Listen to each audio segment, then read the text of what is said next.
Hello friends, आप सभी का स्वागत है eagle IAS the study zone में। साथियों, आज का टॉपिक है पिछले 12 वर्षों के UPSC mains history option paper 1 के प्रश्नों को क्या करेंगे, डिस्कशन करेंगे। और जो टॉपिक लिया गया है वो है हिस्ट्री पेपर 1 के जो सिलेबस सोर्सेज से लेकर के इंडस वैली सिविलाइजेशन तक, अर्थात इसमें 3 टॉपिक जो है आज यूपीएससी मेंस के 12 वर्षों के प्रश्नों को हम लोग देखेंगे। उनमें पहला होगा कि सोर्सेज से किस प्रकार के प्रश्न पूछे गए हैं, किन किन टॉपिक को लेकर के सोर्सेज में पूछा गया है। क्योंकि आपको मालूम है कि सोर्सेज में भी 3 टॉपिक है, एक तो पुरातात्विक वाला टॉपिक है, दूसरा लिटरेचर वाला टॉपिक है, तीसरा जो है विदेशी फॉरेन अकाउंट को लेकर के है। तो ये जो 3 सेक्शन है, इनमें किन किन प्रकार के किन किन वर्षों में जो है कहाँ से प्रश्न पूछा गया उसको लेकर के डिस्कशन करेंगे। तो ये तो सोर्सेज को लेकर के हो गया। दूसरा जो टॉपिक है वो है पैलियोलिथिक, मेसोलिथिक, नियोलिथिक और चाल्कोलिथिक, अर्थात पैलियोलिथिक से लेकर के चाल्कोलिथिक तक ये जो 4 टॉपिक है, वो 4 टॉपिक में से पिछले 12 वर्षों में जो है किस किस प्रकार के प्रश्न पूछे गए हैं उसको लेकर के क्या करेंगे, डिस्कशन करेंगे। अंतिम जो टॉपिक है, अंतिम टॉपिक जो है वो है Indus valley civilization. Indus valley civilization के भी कई टॉपिक्स हैं, जैसे इंडस वैली सिविलाइजेशन की फ्यूचर्स विशेषताओं को लेकर के, इंडस वैली सिविलाइजेशन का ओरिजिनेशन पॉइंट क्या है, कैसे ओरिजिनेशन हुआ था। इंडस वैली सिविलाइजेशन अचानक घटने वाली घटना नहीं थी, बल्कि क्रमिक जो सोशल और इकोनॉमिक जो ग्रेजुअल जो कंटिन्यूअस प्रोसेस था उसको लेकर के प्रश्न पूछा जा सकता है। इसके नगरीकरण को लेकर के प्रश्न पूछा जा सकता है, इसके डिक्लाइन को लेकर के प्रश्न पूछा जा सकता है। तो हड़प्पा सिविलाइजेशन के अंतर्गत जो महत्वपूर्ण टॉपिक्स है उनको लेकर के कितने प्रकार के प्रश्न पूछे गए हैं पिछले 12 वर्षों में, उसको लेकर के क्या करेंगे, डिस्कशन करेंगे और देखेंगे कि आखिर यूपीएससी मेंस का जो प्रश्न पूछने का ट्रेंड क्या है, कैसे ये किस टॉपिक को पकड़ते हैं ज़्यादा, कैसे प्रश्न पूछते हैं। आज वो विषय है। क्योंकि जैसा कि मैंने आपको कहा कि हम एक ऐसा एक रूप अप्रोच लेकर के चलेंगे जिससे कि आपका क्या हो ना, यूपीएससी मेंस भी क्लियर हो, साथ में आपका जीएस सेक्शन भी क्लियर हो और साथ में आपका पीटी वाला सेक्शन भी क्लियर हो। और उसी के तहत जो है आज 12 वर्षों के 2014 से लेकर 2025 तक का जो प्रश्न है उसके 3 टॉपिक के प्रश्नों को क्या किया जा रहा है, आपके सामने डिस्कशन के लिए रखा जा रहा है। तो चलिए प्रारंभ करते हैं। तो सबसे पहले 2025 का आपने ये पेपर देख ही लिया होगा, हेडिंग में 2025 और रिसेंट है, इसके बारे में बोलने की आवश्यकता नहीं है। इसमें सबसे पहले हम लोग सोर्सेज को लेकर के डिफाइन करते हैं और बाद में एक एक करके आगे बढ़ेंगे। क्या सोर्सेज को लेकर के 2025 में प्रश्न पूछा गया है? तो उत्तर है कि 2025 में सोर्सेज को लेकर के कोई प्रश्न पूछा नहीं गया है। चलिए, तो सोर्सेज वाला मैटर जो है 2025 के लिए क्या हो गया ना, क्रॉस हो गया। अब चलेंगे 2024 में। 2024 में क्या प्रश्न पूछा गया? तो चलिए ये देखिए 2024 का है और 2024 में क्या सोर्सेज को लेकर के प्रश्न है। तो देखते हैं कि 2024 में सोर्सेज को लेकर के ये देखिए हड़प्पा कला एक हो गया, हड़प्पा कला है, अर्थात इसमें भी हमें कोई प्रश्न दिख नहीं रहा। अगर सोर्सेज का प्रश्न होगा तो वो पहला ही टॉपिक होगा, क्योंकि सोर्सेज पहला टॉपिक है तो पहला प्रश्न होना चाहिए। तो यहाँ हमें 2024 में भी कोई प्रश्न नहीं दिखा। चलिए, सोर्सेज में 2024 में भी नहीं है। 2023 में क्या कोई प्रश्न है सोर्सेज में? तो 2023 के प्रश्नों को ठीक से देखते हैं। तो 2023 में देखिए नवपाषाण और सिंधु संस्कृति है, तो सोर्सेज को लेकर के यहाँ भी कोई प्रश्न देखने को नहीं मिला। चलिए 2022 के प्रश्नों को देख लेते हैं। 2022 में सोर्सेज का प्रश्न है, तो 2022 में जो है एक सोर्सेज का प्रश्न मिला है और ये प्रश्न क्या है? वो प्रश्न देखिए यहाँ पर दिया हुआ है, प्राचीन भारतीय इतिहास के स्रोत के रूप में विदेशी विवरण फॉरेन अकाउंट को लेकर के कहा जा रहा है। तो फॉरेन अकाउंट, तो चूंकि सोर्सेज का 3 क्या है ना, सेक्शन है, सोर्सेज के 3 भाग है। सोर्सेज में एक तो हो गया पुरातात्विक स्रोत हो गए, दूसरा क्या होगा ना लिटरेचर स्रोत हो गया, तीसरा क्या होना फॉरेन अकाउंट हो गए। तो देखिए फॉरेन अकाउंट से पहला प्रश्न पूछा गया है 2000 जो है आपका 22 में पूछा गया, विदेशी विवरण को लेकर के जो है प्रश्न पूछा गया है। तो आपको समझ में आ गया कि किस प्रकार कौन से प्रश्न को लेकर के यहाँ डिस्कशन किया गया, विदेशी विवरण को लेकर के, कि प्राचीन भारतीय इतिहास में जो विदेशी विवरण के कुछ लाभ हो सकते, परंतु इनमें कतिपय कमियां भी थी, उपरोक्त उदाहरणों का जो है उदाहरण देते हुए, हवाला देते हुए इसका परीक्षण कीजिए। अर्थात विदेशी विवरण जो दिया गया है उसके सटीकता की जांच करनी है।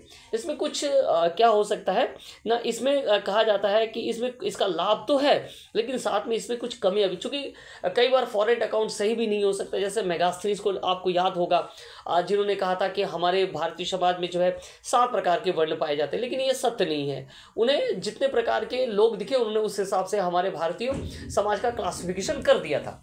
तो फॉरेन अकाउंट वही मेगास्थनीज ने यह भी बताया कि हमारी जो नगर हैं, मौर्य काल के जो नगर हैं वो क्या है ना, वो वहाँ पे नगर की समितियाँ बनाई गई, जो बिल्कुल सही था। तो कुछ चीज़ें उनके लिए सही थी लेकिन कुछ चीज़ों में कमियां देखने को मिलती है। तो फॉरेन अकाउंट्स को लेकर के यहाँ क्या किया गया ना, प्रश्न पूछा गया है। ठीक है, तो कितना है ना, 2023 में पूछा गया, तो एक एक करके याद रखना है।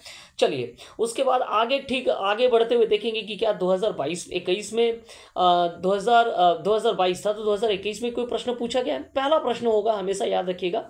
तो यहाँ देखिए लिखा हुआ है नहीं, कोई प्रश्न नहीं, हड़प्पा से पूछा गया है। चलिए आगे बढ़ते हैं, 2021 हो गया। 2020 को लेकर देख लेते हैं कि क्या 2020 में कोई प्रश्न पूछा गया है।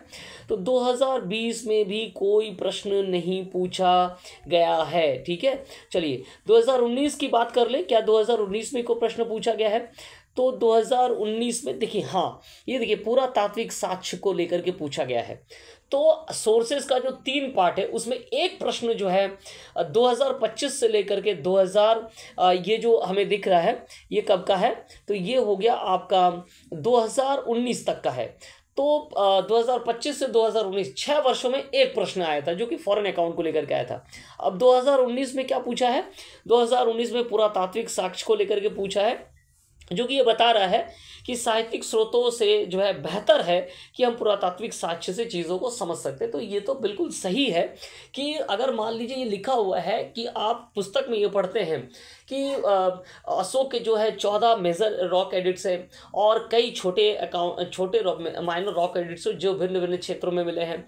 पहले रॉक एडिट्स में क्या लिखा हुआ है, दूसरे रॉक एडिट में क्या लिखा है, तीसरे में क्या लिखा हुआ है। अगर आप इन्हें लिटरेचर या साहित्यों में पढ़ते हैं या पुस्तकों में पढ़ते हैं और अगर कहीं इसका आपको क्या मिल जाए ना, एकदम एग्जाम्पल के तौर पर एडिक्ट ही मिल जाए, तो वो सबसे बड़ा क्या हो जाता है, प्रमाण हो जाता है और इस बात की सटीकता भी प्रमाणित हो जाती है। तो पुरातात्विक साक्ष्य के महत्व क्या है ना, सबसे ज़्यादा होता है। साहित्यिक स्रोत का तो महत्व होता ही है, लेकिन वही साहित्यिक स्रोतों की बातें अगर हमें पुरातात्विक स्रोत से प्राप्त हो जाती है तो वो एकदम एक्यूरेट के तौर पर माना जाता है, अर्थात उसमें किसी प्रकार की कमियां या किसी प्रकार के छेड़छाड़ ना होने की संभावना जताई जाती है। तो नो डाउट है कि पुरातात्विक साक्ष्य क्या होते हैं, मोस्ट वैल्यूएबल होते हैं। ठीक है, तो ये हो गया 2019 का प्रश्न हो गया। चलिए आगे बढ़कर देखते हैं कि 2018 में क्या कोई प्रश्न है। तो 2018 में कोई प्रश्न जो है हमें देखने को नहीं मिल रहा है। चलिए 2018 के बाद 2017 में देखेंगे कोई प्रश्न है। तो 2017 में जो है ये देखिए फिर से पुरालेखीय स्रोतों के बारे में कहा गया है कि पुरालेखीय स्रोतों में राजनीतिक इतिहास की अपेक्षा कला एवं संस्कृति को जो है अधिक प्रतिबिंबित करता है। अर्थात पॉलिटिकल चीज़ें जो है वो ज़्यादा पुरालेखीय जो आर्कियोलॉजिकल सोर्सेस है उसमें वो ज़्यादा, सॉरी एपिग्राफिक जो सोर्सेस है उसमें वो ज़्यादा रिफ्लेक्ट नहीं होते, अर्थात कॉइन के माध्यम से हम कह सकते हैं या कहीं पर एडिट किया हुआ है। तो इससे अगर आप देखेंगे तो इससे कला और संस्कृति को जो है कॉइन के माध्यम से मूर्तियों के माध्यम से जो है दिखाना सहज होता है। वही पॉलिटिकल चीज़ों को इसमें ज़्यादा विस्तार से लिखवाना असंभव होता है और उससे आप समझा भी नहीं जा सकता है। मान लीजिए कि एक कॉइन है जो कि सातवाहन शासकों का है और उस पर शक शासकों के ऊपर क्या क्या ना पंचमार कर दिया, तो इतना तो ज्ञात हो गया कि हाँ कभी किसी काल क्रम खंड में सातवाहन काल के शासकों के ऊपर जो है शक शासकों ने विजय प्राप्त की थी, या इसके ठीक उल्टे शक शासकों पर जो है सातवाहन शासकों ने विजय प्राप्त किया था, जो कि जोगलथम्बी में सिक्के के ढेर के रूप में हमें देखने को मिलता है। तो बस इतना ही होता है। लेकिन किस आधार पर ये युद्ध हुआ, वो जो राजनीतिक जो सिचुएशन था उसकी पूरी बातें जो है इस घटना से जो है जाहिर नहीं हो पाती और इतना लिखना भी संभव नहीं होता है पॉलिटिकल चीज़ों को एपिग्राफी में। लेकिन अगर कहीं पर जो है कला को दिखाया गया है है ना, कला का प्रस्तुतिकरण किया गया है मूर्तियों के माध्यम से, तो उससे उसके भावनाओं का प्रतिबिंब, कला क्या होता है ना, भावनाओं का प्रतिबिंब होता है, और उस भावनाओं को देख करके समझा जा सकता है कि उस काल में किस प्रकार की कला के प्रति क्या है ना उस शासकों का रुझान था, कैसे उन्होंने उसको प्रोत्साहित दिया। तो ये चीज़ें इसमें कहा जा रहा है। ठीक है, तो ये हो गया आपका तीसरा प्रश्न जो कि 2017 में पूछा गया है। तो 25 से लेकर के 2017 तक हम लोगों ने देखा मात्र 3 प्रश्न, एक तो 2022 में पूछा गया, दूसरा 2019 में पूछा गया, और तीसरा 2017 में पूछा गया। आप समझ पा रहे हैं इसका ट्रेंड क्या है? काफ़ी कम प्रश्न है, हालांकि 2 वर्षों में एक बार, 3 वर्षों में एक बार एक प्रश्न जरूर रहता है। और उसके भी जो 3 अकाउंट है, जैसे फॉरेन अकाउंट, एक तो हो गया पुरातात्विक स्रोत और लिटरेचर, इन तीनों में से ये घूमता है। अधिकांश प्रश्न आपको 2 प्रश्न किस में मिले, पुरातात्विक स्रोत को लेकर के मिले, तो ये ज़्यादा इंपॉर्टेंट हो जाता है। ठीक है, चलिए अब आगे बढ़ते। 2017 के बाद हम लोग देखेंगे कि 2016 में क्या कोई प्रश्न है, तो 2016 में भी जो है हमें कोई प्रश्न नहीं मिल रहा है। 2015 में देख लेते हैं कि 2015 में क्या कोई प्रश्न है, तो 2015 में प्राचीन भारतीय श्रुति साहित्य को लेकर के कहा गया। जो श्रुति साहित्य है वो ऐतिहासिक साक्ष्यों के रूप में किस सीमा तक उपयोग किया जा सकता है। श्रुति साहित्य जो सुनकर के लिखा गया है, हो सकता है कि सुनकर लिखने के क्रम में ये देखा जाए कि कुछ बातें भूली जाए, तो आप इसे कैसे पूर्ण रूप से आप इसको क्या मान सकते हैं, ऑथेंटिक नहीं मान सकते हैं। हाँ, इसकी एक सीमा हो सकती है, अर्थात इसमें से मान लीजिए 10 पंक्तियाँ लिखी हुई है, तो हो सकता है कि 7 पंक्तियाँ जो है लेखक को याद है, और बाकी जो शेष पंक्तियाँ वो किसी कालखंड में दूसरी और दूसरों के द्वारा जोड़ा गया हो। तो ये एक सीमा है इसके अंतर्गत है कि चीज़ें जो है एक्यूरेट नहीं मिल सकती है, इस पर जो है शोध होना चाहिए, है ना। तो श्रुति साहित्य की ये सीमाएं हम लोग को देखने को मिलती है। ठीक है, तो 2015 में एक प्रश्न पूछा गया, और अंतिम तौर पर 2014 में क्या कुछ प्रश्न है उसको भी लेकर के डिस्कशन करते हैं। देखिए, विदेशी लेखकों का विवरण को प्रयोग करते हुए इतिहासकार किंवदंतियों एवं प्रत्यक्ष अवलोकनों पर आधारित तत्वों में भेद करना अति आवश्यक है। विदेशी लेखक, मान लीजिए कि विदेशी लेखक जो है बहुत बाद में भी आते हैं, और उनके द्वारा कई चीज़ें लोगों के माध्यम से सुन करके लिखा जाता है किसी शासक के बारे में, तो वो कितना ही ऑथेंटिसिटी होगा जिस समय वो घटा। और उसके 200 साल बाद अगर कोई यात्री आता है, चाहे वो चीन से आए, चाहे वो मोरक्को से आए, चाहे वो इटली के यात्री हो, और वो 500 साल पीछे की कहानियाँ, 500 साल पीछे के शासकों के राजनीतिक स्थिति, उस समय काल को लिख रहा है, तो आप उसके जो डेटा है वो तो लोगों के माध्यम से लुप्त ही हो जाता है। अगर कुछ डेटा साहित्यिक स्रोतों में बचता है तो उसी डेटा में से, और अगर सुनी हुई बातें अगर लोगों के माध्यम से मिलती, उसको लेकर के क्या कर सकता है, वो विदेशी साहित्यों के द्वारा प्रतिबिंबित होता है। तो इसलिए किंवदंतियों के द्वारा लोगों के माध्यम से जो कहानी के तौर पर आई है और प्रत्यक्ष रूप में जो देखा गया, उनमें जो है भेद करना अति आवश्यक हो जाता है। तो ये प्रश्न पूछा गया है। ओवरऑल ट्रेंड क्या है सोर्सेज को लेकर के, तो देखिए सोर्सेज का जो ट्रेंड्स है वो हमें देखने को मिला कि पुरातात्विक साक्ष्य से 2 प्रश्न, उसी तरह जो है विदेशी साक्ष्य से, विदेशी साहित्य से 2 प्रश्न, और लिटरेचर से जो है 1 प्रश्न, एंड ओवरऑल 5 क्वेश्चंस है आपके, 2 4 और 1 5 क्वेश्चंस है। कहाँ से? आपके पूर्ण, और एक श्रुति साहित्य से है। ठीक है, तो आपके 2 6 प्रश्न हैं, तो पूरे 6 प्रश्न मिले 2025 से लेकर के 2014 तक, पूरे 12 वर्षों में 6 प्रश्न मिले हैं। तो 6 वर्ष तक है, और 6 वर्ष अर्थात 6 वर्ष में है और 6 वर्ष में नहीं है। ये ट्रेंड आपको क्लियर हो गया। चलिए, ठीक इसी प्रकार को हम लोग जो है दूसरा ट्रेंड देखेंगे, वो है पैलेओलिथिक, मेसोलिथिक, नियोलिथिक और चाल्कोलिथिक। इनको एक टॉपिक मान रहा हूं मैं, और इनको लेकर के डिस्कशन करूंगा कि इनसे कहाँ कहाँ किस प्रकार के प्रश्न पूछे गए हैं और प्रश्न का स्वरूप क्या है। एक बात तो आपको सोर्सेस से क्लियर हो गया कि सोर्सेस में फॉरेन अकाउंट की विश्वसनीयता को लेकर के प्रश्न पूछा जाता है।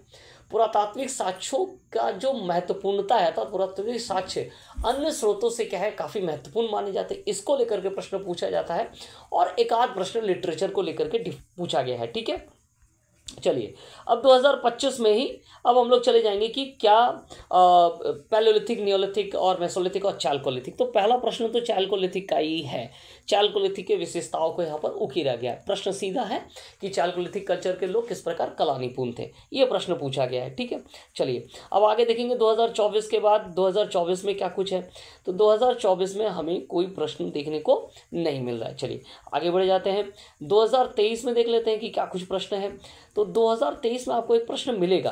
ठीक है, तो 2023 में क्या प्रश्न है, देखिए 2023 में नवपाषाण युग को लेकर के, नियोलिथिक को लेकर के पूछा गया है कि जो नवपाषाण का काल था वो एक रेवोल्यूशनरी पीरियड था, क्योंकि काफ़ी सारी चीज़ें डिस्कवर हुई थी, आग का आविष्कार, व्हील का आविष्कार, और सबसे बड़ी विशेषता थी कि एग्रीकल्चर सेटलमेंट, लोगों का एक जगह पर बसना। तो एक तरह मानव जीवन में क्या है ना, पिछले जो 10,000 20,000 सालों से जो मानव एक घुमंतु जीवन व्यतीत कर रहा था, खाद्य संग्राहक के जीवन व्यतीत कर रहा था, उसमें आमूल परिवर्तन आ जाता है। आग के आविष्कार ने जो है उसे पशुओं से न केवल सुरक्षा देती है बल्कि भोजन को पकाने की कला भी देती है।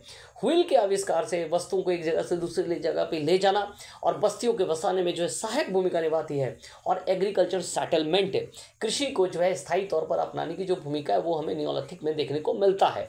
तो नियोलिथिक के द्वारा लोग अलग अलग क्षेत्रों में, प्रोविंशियल क्षेत्रों में बसने भी लगे, तो काफ़ी इंपॉर्टेंट चीज़ है। तो पैलेलिथिक से लेकर के नियोलिथिक तक एक प्रश्न नियोलिथिक का होता है और चालकोलिथिक का हमें मिला है। अब पूरे 2025 तक जो है जब प्रश्नों का हम लोग डेटा एनालिसिस करते हैं तो मात्र 3 प्रश्न हमें जो है पैलेलिथिक, चालकोलिथिक और नियोलिथिक से मिला है।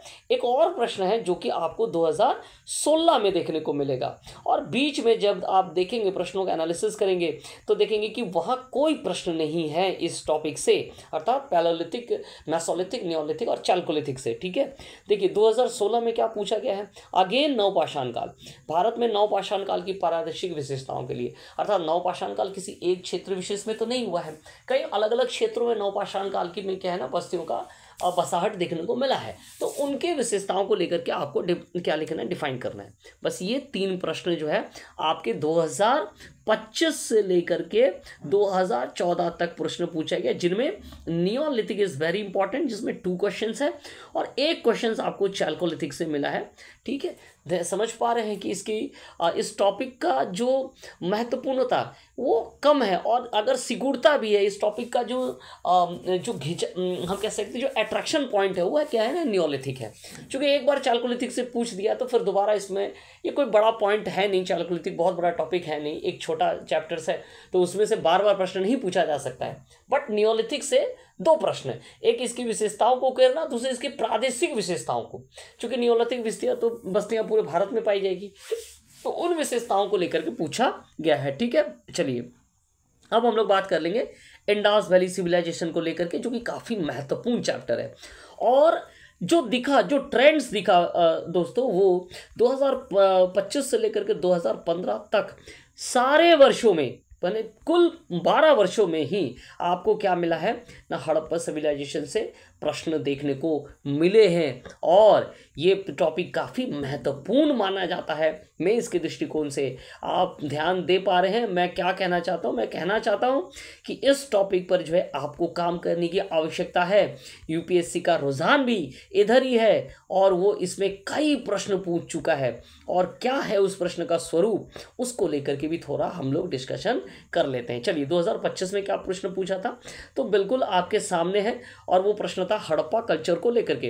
हड़प्पा कला प्रेमी नहीं लिखते, तो हड़प्पा कल्चर को यहाँ पर उठाया गया 2025 में। ठीक है, चलिए अब देखेंगे। देखिए आपको इसमें ध्यान रखना है कि हड़प्पा के कितने भाग निकल करके आ रहे, कितने टॉपिक हैं जिससे यूपीएससी मेंस में प्रश्न पूछा गया है। चलिए 2024 में क्या प्रश्न पूछा गया, 2024 में पूछा गया कि हड़प्पा कला, देखिए फिर से हड़प्पा कला को लेकर के पूछा गया है, आध्यात्मिक और अनुष्ठात्मिक जीवन के साथ साथ उनके सौंदर्य संबंधी विशेषताओं को भी क्या करता है, योगदान करती है। तो इसको लेकर के तो नो डाउट हड़प्पन कल्चर को लेकर के डिस्कशन है। तो 2 प्रश्न हड़प्पन कल्चर से है। ठीक है, चलिए तीसरा 2023 में क्या प्रश्न पूछा गया है, 2023 का जो प्रश्न है वो है सिंधु सरस्वती की सांस्कृतिक समानता और विषमताओं को लेकर के आपको डिस्कशन करना है।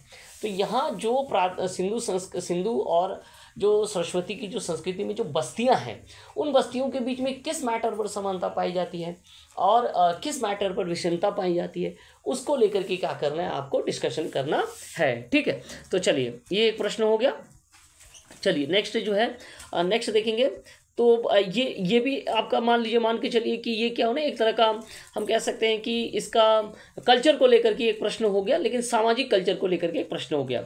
उसके बाद 2022 में क्या कुछ पूछा गया, देखिए हड़प्पा सभ्यता का जो नगरीय चरित्र है ना तो किसी बाहरी प्रभाव के कारण हुआ और ना ही यह अचानक घटने वाली घटना थी, ये एक क्रमिक सामाजिक आर्थिक प्रक्रिया थी। तो हड़प्पा सभ्यता में ये प्रश्न तो बार बार पूछा जाता है। हड़प्पा सभ्यता अचानक बना नहीं था, इससे पहले मेहरगढ़ की संस्कृति में जो ग्रामीण संस्कृति थी उसी से जो है धीरे धीरे हड़प्पा संस्कृति का क्या हुआ था ना, डेवलपमेंट जो है हड़प्पा संस्कृति का डेवलपमेंट हुआ था। बात समझ में तो ये चीज़ें क्लियर हो रही है। तो ये भी प्रश्न जो है वो क्या ना, हड़प्पा के ओरिजिन से जुड़ा हुआ है। हड़प्पा का ओरिजिन अर्थात हड़प्पा सभ्यता का एकाएक घटने वाली घटना नहीं थी, बल्कि एक क्रमिक प्रोसेस जिसमें सामाजिक और आर्थिक चेंजेस देखने को मिला। केवल सामाजिक परिवर्तन से नगर नहीं बनते हैं, आर्थिक जब आपके पास सुलभता होगी, आर्थिक ही जब अच्छा होगा तो ही ना नगर का निर्माण होगा, तो ही तो आप नगर में पक्की ईंटों का प्रयोग करेंगे, तो ही आप नगर में सार्वजनिक सभा का निर्माण करेंगे। ये डिफरेंस पाया जाता है ग्रामीण संस्कृति में। तो एक तरफ सोशल चेंजेस और दूसरी तरफ इकोनॉमिक चेंजेस ब्राउट द जो है urban settlements of Harappa culture, and that was the different from the Mehrgarh culture which was वो क्या है ना, वो एक विलेज कल्चर के तौर पर देखा जाता है। ठीक है, ये बातें क्लियर हो गई इस प्रश्न को लेकर के, कोई डाउट नहीं रहा। चलिए अब देख लेते हैं 2021 में क्या पूछा गया है। 2021 में पूछा गया है, 2021 में पूछा गया है कि क्या आप सहमत हैं कि पारिस्थितिक साक्ष्यों ने हड़प्पा सभ्यता के प्रवाह और ह्रास को प्रभावित किया। एक तरफ हड़प्पा सभ्यता के डेवलपमेंट को लेकर के डिस्कशन किया है, क्या पारिस्थितिक साक्ष्य ने ही हड़प्पा को उठाया, तो बिल्कुल उठाया है। क्योंकि हड़प्पा सभ्यता नदियों के किनारे बसी थी, नदियों के किनारे से बसने से एग्रीकल्चर की सुलभता थी, सरप्लस प्रोडक्शन होता था, पानी की उपलब्धता थी, फर्टाइल लैंड था। तो ये तो पारिस्थितिक साक्ष्य के कारण ही इसका प्रभाव हुआ। वहीं इसी पारिस्थितिक साक्ष्य के कारण, इकोलॉजिकल सर्कमस्टांसेस के कारण ही बाद में जो है इसका डिक्लाइन भी हुआ। तो इसमें दोनों प्रश्नों को, एक तरफ ओरिजिनेशन और डिक्लाइन, दोनों को लेकर के आपको क्या करना है, डिस्कशन करना है। ठीक है, चलिए तो दोनों इस प्रश्न की महत्वपूर्णता को आपको समझ में आएगा। डेवलपमेंट एंड डिक्लाइन को लेकर के जो है यहाँ पर प्रश्न पूछा गया है। अच्छा चलिए, तो इसके बाद हम लोग देखेंगे, इसके बाद हम लोग क्या देखेंगे, इसके बाद हम लोग देखेंगे कि 2021 हो गया, 2020 में क्या कुछ पूछा गया है। 2020 में पूछा गया है। देखिए 2020 में कोई प्रश्न देखने को नहीं मिल रहा है। चलिए 2019 में क्या कुछ पूछा गया है, 2019 में देखते हैं। 2000 क्या आप इस बात से सहमत हैं? नहीं, क्या कहा गया है, चलिए देखते हैं। हाँ, यहाँ है, क्या कृषि प्रवीणता ने हड़प्पाकालीन कस्बों और नगरों के उत्थान में उत्तोलन का कार्य किया? तो अभी उसी को लेकर के बात किया जा रहा था कि क्या हड़प्पा कल्चर को उठाने में रोल ऑफ एग्रीकल्चर कितना है। तो सरप्लस प्रोडक्शन के बिना आप एक नगरीय सभ्यता की कल्पना कैसे कर सकते हैं। हड़प्पा सभ्यता और मोहनजोदड़ो, हड़प्पा मोहनजोदड़ो वो एक सेंटर था जहाँ आसपास के जितने भी ग्रामीण संस्कृतियाँ थी वहाँ एक बाजार की तरह लोग वहाँ पर क्या करते थे, बार्टर सिस्टम के माध्यम से अपने वस्तुओं का आदान प्रदान करते थे। तो एक तरह का बिजनेस पॉइंट था, एक बड़ा ट्रेड सेंटर के तौर पर भी ये डेवलप हुआ था, है ना। दो राजधानियां कही जाती है इनको। तो ये चीज़ें, तो ये क्या है ना, हड़प्पाकालीन कस्बों और नगरों का उत्थान क्या है ना, एग्रीकल्चर के जो सपोर्ट से ही ये बना था। ठीक है, चलिए 2019 का प्रश्न समझ में आ गया आपको। 2018 का क्या कुछ प्रश्न है। 2018 का प्रश्न पूछा गया है कि पुरातात्विक साक्ष्य हड़प्पा सभ्यता के पतन में संभावित सामाजिक और राजनीतिक आयामों को प्रत्यक्ष पता तो नहीं देती है। ये बहुत स्पष्ट रूप से इंगित करते हैं कि हड़प्पा सभ्यता का विनगरीकरण क्रमिक क्रम से गुजरा था। तो जो पुरातात्विक साक्ष्य हमें प्राप्त होते हैं उससे हमें ये लगता है कि क्या हड़प्पा सभ्यता का एकाएक पतन हो गया था, या ये धीरे धीरे खंडित होकर के इसका विनगरीकरण हुआ था। अर्थात ये पहले तो नगर बना, फिर टूट करके ग्रामीण संस्कृति में धीरे धीरे चेंज हो गया। आर्थिक समस्या हो, चाहे वो इकोलॉजिकल समस्या उत्पन्न हुई, फिर आर्थिक समस्या, फिर ये नगरीय संस्था से ग्रामीण संस्कृति को टूटी और फिर धीरे धीरे जो है इसका पतन हो गया। तो इसको लेकर के क्या है ना, डिस्कशन किया गया है। ठीक है, तो ये हो गया आपका 2018 का प्रश्न। चलिए 2017 में क्या कुछ पूछा गया है। 2017 में जो है कोई प्रश्न नहीं है। चलिए तो 2016 में देख लेते हैं। 2016 में क्या कुछ प्रश्न पूछा गया है। 2016 में पूछा गया है, समझाइए कि क्या कारण है कि अधिकांश ज्ञात हड़प्पाकालीन बस्तियां लवणीय भूजल वाले अर्धशुष्क सेमी एरिड जो क्षेत्र में है। तो सेमी एरिड का जो लैंड है वो फर्टाइल है, इसलिए वहाँ पानी की उपलब्धता है, इसलिए जो ज़मीन है वहाँ से पानी की उपलब्धता होती है, खेती यहाँ अच्छी होती है, तो इसलिए सेमी एरिड क्षेत्रों में जो है ये देखने को मिला था। ठीक है, चलिए आगे बढ़ते हैं। ये हो गया आपका 2016 का। अंत में 2015 में क्या कुछ प्रश्न पूछा गया है। 2015 में पूछा गया है हड़प्पा सभ्यता के पतन को लेकर के, पारिस्थितिक निम्नीकरण, इकोलॉजिकल सर्कमस्टांसेस के कारण क्या है ना, हड़प्पा सभ्यता का डिक्लाइन हुआ था। तो ये प्रश्न पूछा गया है। तो अब आप ध्यान से देखेंगे, अगर हम लोग डिस्कशन करेंगे 2014 में तो कोई प्रश्न जो है हड़प्पा सभ्यता से नहीं पूछा गया है। यहाँ आप देख सकते हैं कि कोई प्रश्न नहीं है। तो ओवरऑल जो इंडस वैली सिविलाइजेशन है उसमें कहाँ से क्या तक पूछा गया, थोड़ा एक बार देख लेते हैं। 2025 से लेकर के 2014 तक जो है कुल मिलाकर के 2 वर्ष को छोड़ करके, एक तो हो गया 2020 का वर्ष हो गया और बीच में आपका हो गया 2017, इसको छोड़ करके बाकी शेष, और 2014, इन 3 वर्षों को छोड़ करके जो है बाकी शेष वर्षों में है, अर्थात 9 वर्षों तक जो है क्या है ना क्वेश्चन पूछा गया है। और इस क्वेश्चन का पैटर्न क्या है, स्वरूप क्या है, तो इस क्वेश्चन का पैटर्न ओरिजिनेशन को लेकर के पूछा गया है, जिसमें क्रमिक विकास को लेकर के पूछा गया है। दूसरा जो पूछा जा रहा है वो डिक्लाइन को लेकर के, और हड़प्पा सिविलाइजेशन में यही चीज़ें तो हम लोग पढ़ते हैं, एक तो ओरिजिनेशन किस प्रकार हुआ, डिक्लाइन किस प्रकार हुआ, और उसके विशेषताओं को लेकर के, है ना, विशेषताओं को लेकर के भी क्या है ना प्रश्न पूछा गया है। और चौथा जो पॉइंट हड़प्पा का है वो हड़प्पा आर्ट एंड कल्चर को लेकर के प्रश्न पूछा जाता है। अब तो ट्रेंड्स देख आपने 2025 में देखा कि हड़प्पा आर्ट एंड कल्चर पर जो है ज़्यादा से ज़्यादा फोकस किया जा रहा है, चाहे वो जीएस हो चाहे वो मेंस हो, तो इस पर ऑप्शनल हो। तो आर्ट एंड कल्चर को लेकर के और जो पुरानी रीति रिवाज के अनुसार ओरिजिनेशन और डिक्लाइन को लेकर के क्या है ना प्रश्न पूछा गया है। तो ये 4 टॉपिक है जिसमें जो है आपको हड़प्पा में क्या करना है, कंप्लीट करना है, इन प्रश्नों को देखना और इस प्रश्न के आधार पर आपको कुछ लिखना है। एक आध प्रश्न आप देख रहे हैं कि उसके साइट को लेकर के पूछा गया, जिसमें कहा जा रहा है कि सेमी एरिड पर जो है क्या ना सारे साइट से इसको लेकर डिस्कशन करें।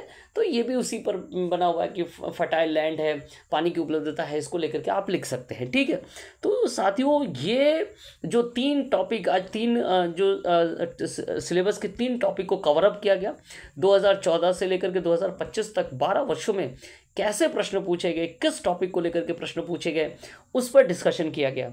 आपको मूल टॉपिक को पकड़ना है, अर्थात कहने का अर्थ यह है कि हड़प्पा सिविलाइजेशन में जो 4 टॉपिक निकल के आए कि कल्चर का करना है तैयारी, इसकी विशेषताओं को लेकर के करना है, इसके ओरिजिनेशन को लेकर के करना है, और इसके डिक्लाइन को लेकर के बहुत ज़्यादा करना, उसमें इकोलॉजिकल कारण जो डिक्लाइन के उसको जो है डिटेल्स में लिखना है।